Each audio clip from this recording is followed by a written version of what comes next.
Hello dear students, once again welcome you all to the Bishop Academy online classes. Today we study about the business for class 11th, and in this video we understand about the chapter number 7, that's name is a source of business finance, and it is our 6th part. In this part our today's topic is the commercial bank, financial institutions, intercorporate deposits and the factors kept in mind before the raising funds. तो institution हम पहले देख लें।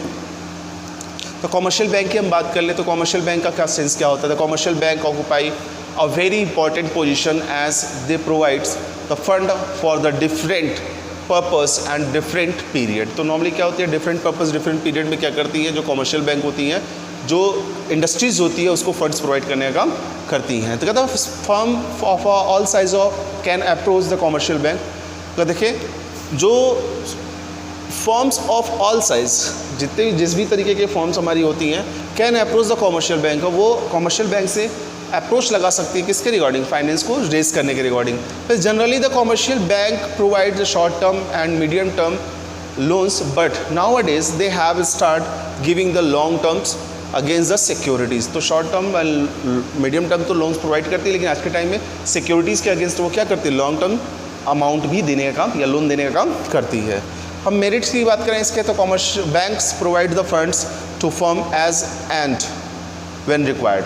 Firm को क्या करती है bank, जब भी फर्म को पैसे की जरूरत हो उसको फंड्स प्रोवाइड करने का काम करती है। फिर कहता है the banks keep the information of a borrowed confidential and the business can maintain its secrecy. तो बैंक क्या करता है, जो बोरोइंग कंडीशंस होती हैं उसको कॉन्फिडेंशियल रखने का काम करता है, जिससे बिजनेस अपने को क्या करेगा, मेंटेन कर सकता है, अपनी सीक्रेसी जो उसकी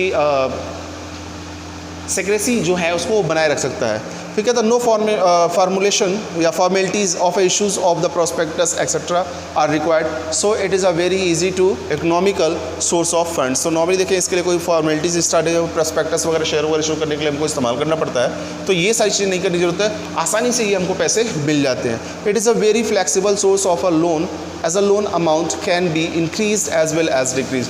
यानी कि ये बहुत इतना फ्लेक्सिबल होता है कि हम अपने लोन अमाउंट को जैसे चाहे इंक्रीज़ कर सकते हैं और जैसे चाहे डिक्रीज़ भी कर सकते हैं। यानी कि हमको ज़रूरत है ज़्यादा का तो ज़्यादा ले सकते हैं, थोड़ी की ज़रूरत है थोड़ा ले सकते हैं। लिमिटेशन की बात करें तो funds are generally available for a short period of time. इसमें जो फंड्स अवेलेबल होते हैं वो कुछ लिमिटेड पीरियड ऑफ टाइम के लिए होते हैं, शॉर्ट पीरियड के लिए होते हैं।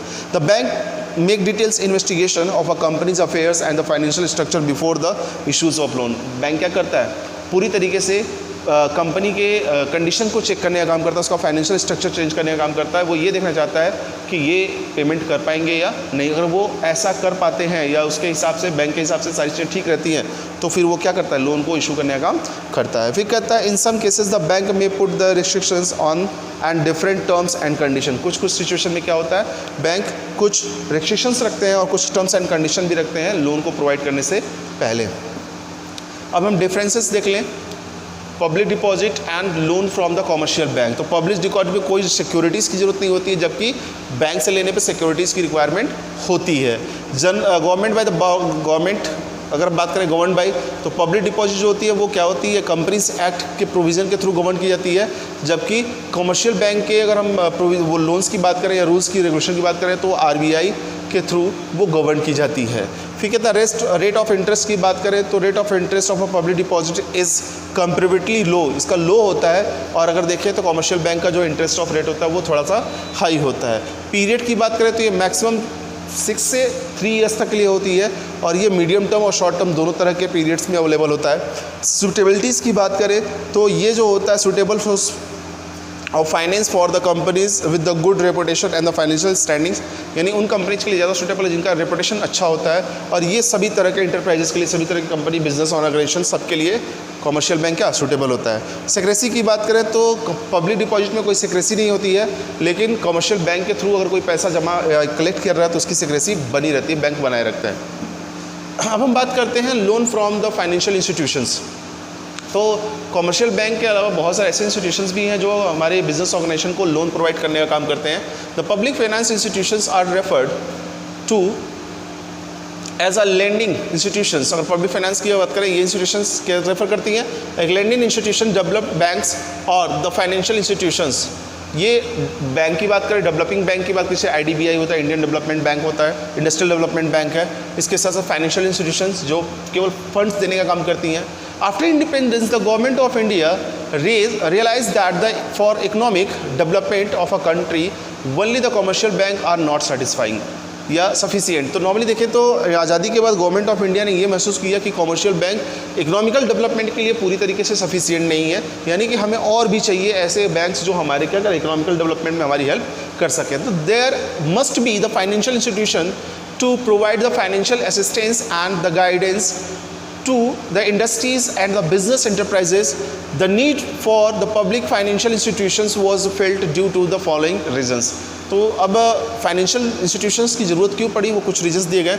लॉन्ग टर्म फाइनेंस, यानी कि फाइनेंशियल इंस्टीट्यूशंस क्या करते हैं, किसी भी ऑर्गेनाइजेशन को लॉन्ग टर्म फाइनेंस प्रोवाइड करने का काम करते हैं, जबकि कमर्शियल बैंक शॉर्ट टर्म और मीडियम टर्म की बात करता है। मार्जिनल एडवाइस की अगर बात करें, मैनेजरल एडवाइस की अगर बात करें, तो financial institution provide the managerial as well the financial advice on the various matter. वो एडवाइस भी देने का काम करते हैं कि आप किस तरीके की चीज़ों को आप करेंगे या किस तरह की एक्टिविटीज़ को करेंगे या क्या प्लानिंग आपकी होगी कि आपका जो फाइनेंशियल सिचुएशन है वो बेहतर भी हो और आप जो अमाउंट ले रहे हैं उसको अच्छे से रीपे बैक कर सकें। Medium and long term financial terms and conditions की रिलेटेड होती है और रीजनेबल इंटरेस्ट रेट पे इसको प्रोवाइड कराने का काम करती है। सब्सक्रिप्शन ऑफ सिक्योरिटीज़ की अगर बात करें तो नॉर्मली कहता है financial institution often the subscribe the share holders and the debentures of a company. तो ये क्या करते हैं, शेयर होल्डर्स भी बन सकते हैं कंपनियों के। अंडर राइटर्स की अगर बात करें, financial institution under rights the help issues of shares and debentures of the companies. कई बार क्या करता है, ये हेल्प इशूज़ को जो कंपनी की हेल्प जो फाइनेंशियल इश्यूज़ होते हैं उनको भी क्या करता है, सॉल्व करने में हेल्प करता है। साथ ही साथ कहता है गारंटी लोन, और एक तरह देखें तो financially institution provide the loan guarantees to the industrial units from the other banks and the financial institution. ये गारंटीड लोन देने का काम करते हैं, यानी अगर कोई बैंक आपको financial institution financially amount provide नहीं कराता है या हमको लोन नहीं देता है, तो ये ऐसे बैंक होते हैं जो लोन देने का काम करते हैं। हम बात करें limitation of the financial institution की, कहता है too many formalities have to be fulfilled by for the taking the loans from the financial institution. बहुत सारी फॉर्मेलिटीज़ को फुलफिल करना पड़ता है। कहता है they may put the certain restriction such as a restriction on the dividend payment. कई बार क्या करते हैं, कुछ रिस्ट्रिक्शंस को पेमेंट मतलब रखते हैं, जैसे इसमें डिविडेंड की बात है, डिविडेंड जो हमारे शेयर होल्डर्स को पेड किया जाता है तो वो पेड करेंगे नहीं करेंगे, किस कंडीशन में करेंगे, किस रेशियो में करेंगे, इसके ऊपर ये रिस्ट्रिक्शन लगाना शुरू कर देंगे। इंटरफेरेंस थोड़ा होता है। तो sometime financial institution appoint their nominees as a board of director to restrict the power of the companies. तो कई बार बोर्ड ऑफ डायरेक्टर्स में ये अपने कोई पर्सनस को क्या कहते हैं, नॉमिनीज बनाते हैं, और इससे क्या होता है, जो बोर्ड ऑफ डायरेक्टर्स के पावर होता है उसको रिस्ट्रिक्टेड करने का काम किया जाता है, उनको मतलब थोड़ा सा होल्ड करने का काम किया जाता है। ये थोड़ा सा डीमेरिट्स इसका, ये लिमिटेशन के लिए। अब इंटर कॉर्पोरेट यानी कि ICD की अगर बात करें तो ये भी शॉर्ट टर्म फाइनेंसिंग है। कहता है it is the deposits made by one company with another company, यानी एक कंपनी क्या करती है दूसरी कंपनी के फेवर में इस डिपॉजिट को मेंटेन करने का काम करती है। This option is use the finance is available to all public companies whether having the share capital or not. तो नॉर्मली इसका जो ऑप्शन का इस्तेमाल होता है उस फाइनेंस को अवेलेबल कराने का होता है पब्लिक कंपनीज में, सभी पब्लिक कंपनी को, चाहे उनके पास पैसे हों या ना हो। फिर कहता है इट्स इंक्लूड, तो क्या इंक्लूड करता है इसमें, कहता है when the companies acquire the securities from other companies. इस सिचुएशन में क्या होता है, जब एक कंपनी क्या करती है दूसरी कंपनी के सिक्योरिटीज या शेयर्स को एक्वायर करने का काम करती है, यानी खरीदने का काम कर लेती है। When the company give the loan to the other company, जब एक कंपनी दूसरी कंपनी को लोन देने का काम करती है तो इस तरीके से वो फाइनेंशियल हेल्प करने का काम करती है। थर्ड कहता है when the companies give the guarantee to any person और the institution who provides the loan to another companies.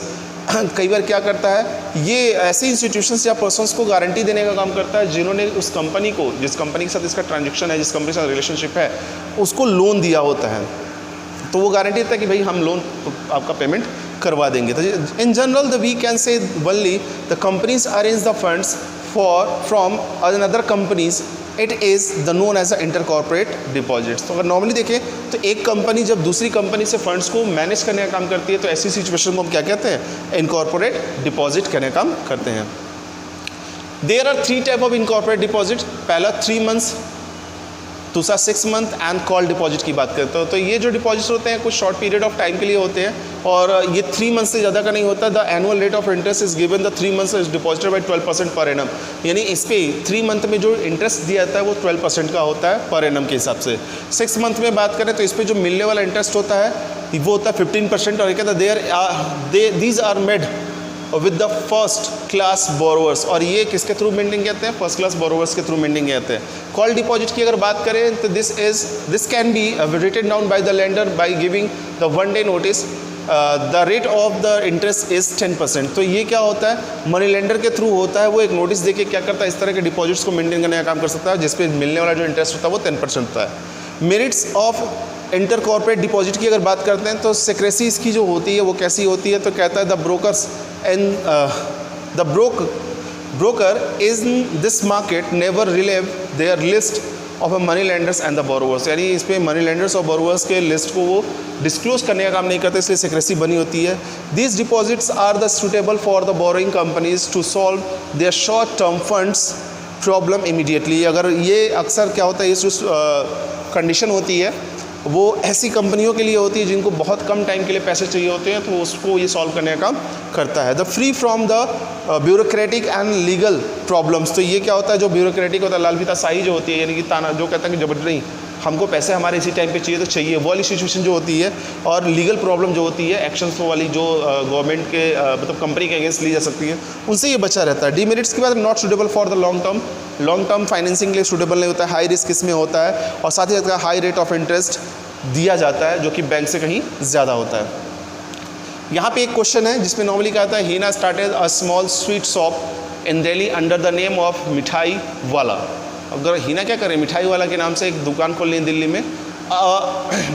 Over the year her business grew the many folds by the word of mouth. Normally देखें इसका business बहुत तेज़ी से बढ़ा है। Recently she produce a big export order, और हाल ही में उन्होंने क्या किया, एक बहुत बड़ा एक्सपोर्ट ऑर्डर को प्रोड्यूस करने का काम किया है। Although the exporters have promise to make the some advance payment but Heena will still need the some more funds to meet the working capital from the requirement. तो जो exporter उन्होंने कुछ पेमेंट करने के लिए तो बात कह दी है, लेकिन जितनी डिमांड है या जो रिक्वायरमेंट है उसमें हीना को और पैसे चाहिए, और वो भी वर्किंग कैपिटल यानी कम पीरियड ऑफ टाइम के लिए, जो तुरंत उसको जो ज़रूरत है पैसे सामान को बनाने में उसके लिए चाहिए।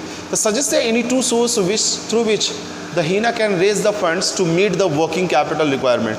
तो हमारा ट्रेड क्रेडिट्स होता है और loan from the commercial bank. Trade credits में होता है हम जहाँ से सामान ले रहे हैं उससे उधार ले लें, और loan from the commercial bank एक शॉर्ट पीरियड ऑफ टाइम तक के लिए क्या कर सकते हैं, एक फिक्स पीरियड पे हम लोन ले सकते हैं।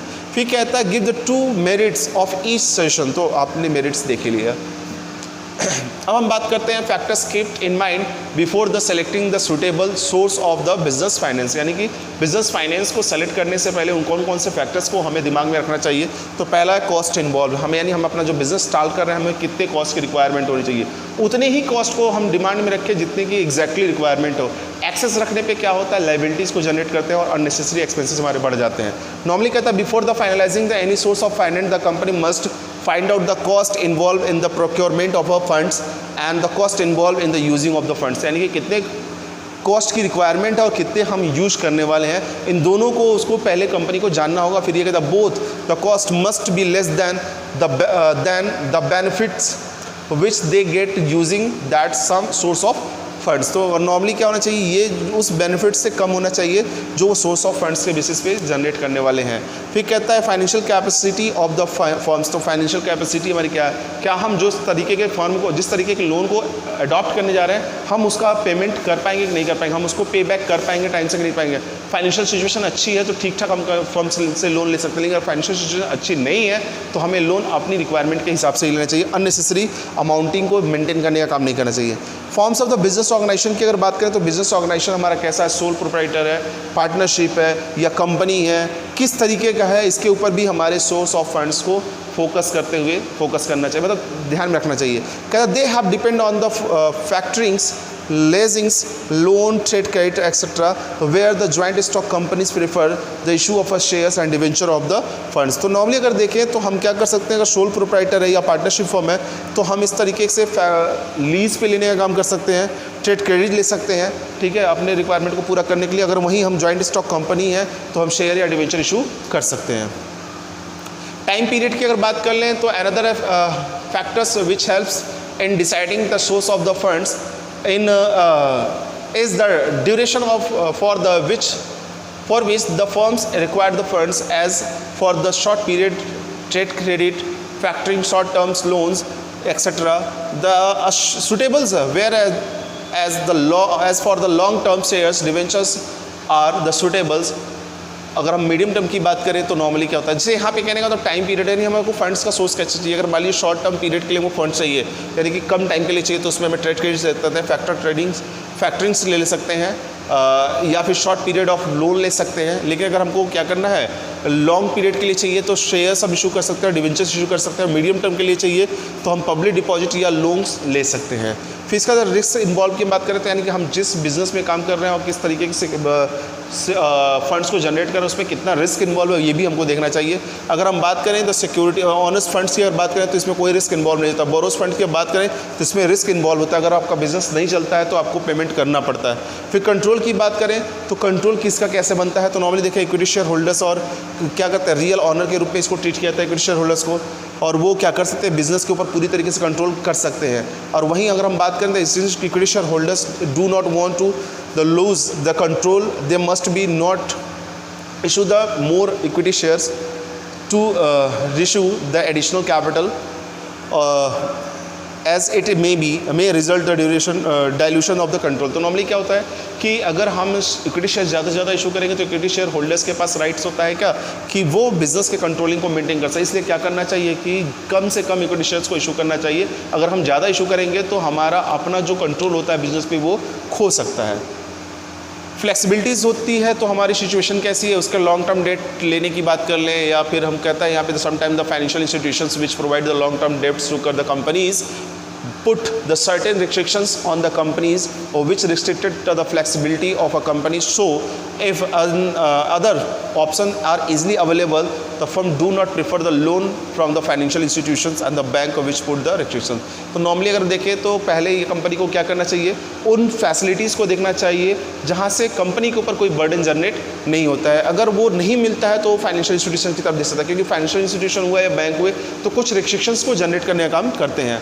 क्लेम ओवर द एसेट्स, तो अगर हम पहले उन सोर्सेज की बात करें जहाँ पे हमें किसी एसेट्स को सोल्ड आउट करने की जरूरत ना पड़े या एसेट्स के ऊपर कोई क्लेम ना हो, ठीक है। अगर नहीं हमको मिलता है तो कहीं ना कहीं हमको फिर क्या करना पड़ेगा, इस तरह के फंड्स को जनरेट करना पड़ेगा जहाँ पे हमको क्लेम जो हमारी मॉर्टेज एसेट्स है उसको मेंटेन करना पड़ेगा। टैक्स बेनिफिट्स की बात हो है।